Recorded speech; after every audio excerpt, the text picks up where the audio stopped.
Hey everyone, welcome back to my channel. I have been gone for a stint because I have been sick, but there are a few movies coming out, so I need to suck it up and deliver. Today I wanted to talk about the new movie, Speak No Evil. If you end up enjoying this video, please consider liking and subscribing. That way I don't get my tongue cut out by those who hate my reviews. The synopsis is as follows. A dream holiday turns into a living nightmare when an American couple and their daughter spend the weekend at a British family's idyllic country estate. So without further ado, let's get into the 6 things that make a movie great. 1. The plot. We find Ben, Louise, and their daughter Agnes in London around a pool trying to have some relaxing time when they run into Paddy. Paddy and his wife Sierra seem to be living their life with their child, having a great time and basically doing everything that Ben wants to be doing. The couples awkwardly keep running into each other and Paddy slowly starts involving himself in their lives more and more and more until they're sharing meals together and also sharing meals together. Some time passes and Paddy writes to Ben and says, hey, why don't you guys come out to our country estate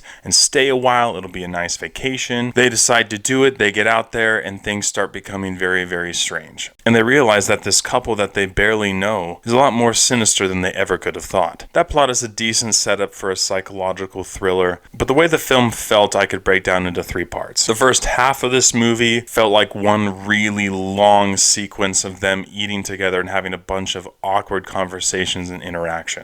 Then for the next quarter of the movie, everyone was making very annoying and stupid decisions that made you roll your eyes and smack your forehead. And then the final quarter of this movie was when this film really leaned into being campy and funny and insane, and that is by far the most enjoyable part of the film. In fact, had the whole rest of the movie been like that, I really could have bought into it. But because this movie wanted to take itself seriously for a while and eventually got into a rhythm near the end, it wasn't as good or enjoyable as I thought it was going to be. So for me, plot gets a 50-50. 2 is family friendliness. Speak No Evil is rated R. There's a mild to moderate bit of profanity, a couple moments of sexual dialogue and sensual moments, and a few disturbing and graphically violent moments near the end. In addition to that, the whole concept of this film is kind of disturbing, so needless to say, it's not family friendly. Family friendliness gets a thumbs down. 3 is acting and script. For the most part, these acting performances were okay. James McAvoy is obviously an extremely talented actor, and I think overall he probably had the best performance, or at least the most memeable and enjoyable one. Everyone else's performances were fine, but like I said, it would have been so much more enjoyable if the whole film had been campy instead of just the last quarter of it. And that goes for the script as well. Because the script tries to take itself mildly seriously for a lot of this film, there are so many awkward interactions that the audience just doesn't know how to feel about. Is this movie trying to be serious? Is it trying to poke fun at certain groups of people? We're not really sure, and so we're just sitting here, awkward,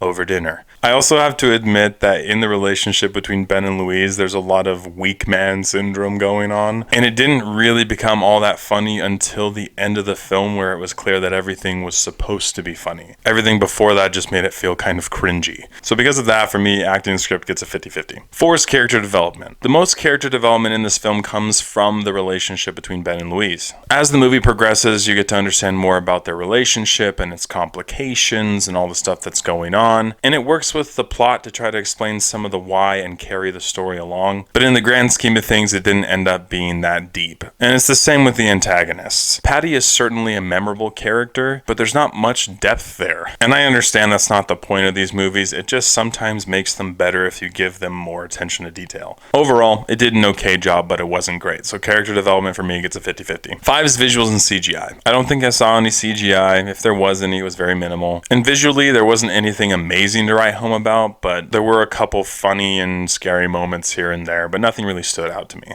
So for me, visuals and CGI get a 50-50. And 6 is rewatchability. Speak No Evil clocks in at just under 2 hours long, and because of the first half of this film just being very slow with a bunch of awkward conversations over many dinners, this movie felt really long. Had the whole film been campy and really leaned into that, I think that it would have been just fine. But because they tried to take themselves seriously for a while and then just mailed it in at the end, the pacing was a bit off and it wasn't as enjoyable as it could have been. I gotta be honest, I'm probably not going to watch this movie again, but I am absolutely stoked for all of the memes that are going to come from this involving James McAvoy, because this movie was absolutely rich with them. Regardless, for me, rewatchability gets a thumbs down. With all these areas considered, I have to give Speak No Evil a 5.5 out of 10. This movie had decent acting performances, a somewhat interesting plot, and a handful of really funny moments scattered throughout, but mostly near the end of the film. But the first 3/4 of this movie just made its audience lethargic, and until the film became campy, it was just very awkward and cringy. This movie could have been a lot better if it didn't have such an identity issue going on, and I wish it didn't, because I would have enjoyed it a lot more. So with all that in mind, if you're interested in going to watch a mildly entertaining psychological thriller type movie, you may be interested in checking out Speak No Evil, but don't expect anything great, and you can probably take a nap during the first hour. Thank you so much for watching. If you've seen Speak No Evil, please let me know what you thought about it in the comments below. As always, I appreciate your love and support, and I'll catch you guys and gals